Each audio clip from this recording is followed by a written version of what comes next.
før det går galt. I Vejle udvalgte man 8 drenge, der stod på kanten til at blive kriminelle, mens opdækket af pædagoger tog de på tur til Marokko. I en ny serie følger vi drengene på kanten.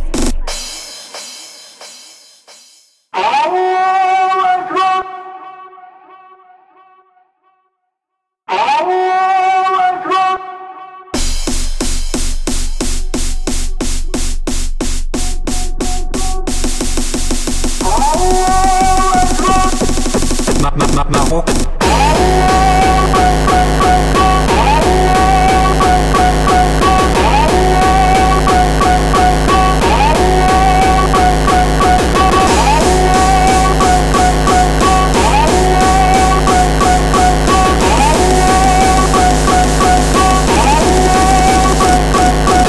Jeg synes bare, det er sjovt at smadre ting, der er andre, der gør. Og faktisk ikke beskrive det. Hvad er det, der sker egentlig? Det ved jeg ikke. Bare få lyst til at smadre et eller andet af det.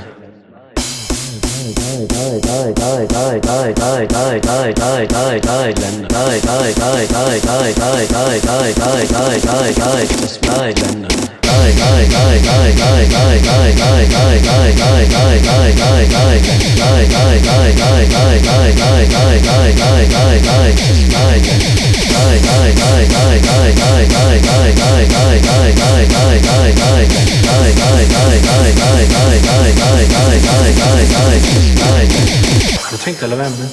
Ja, Hvornår? ved jeg ikke om et par år. Hvorfor først om et par år? Jamen, der kan jeg komme i fængsel af det.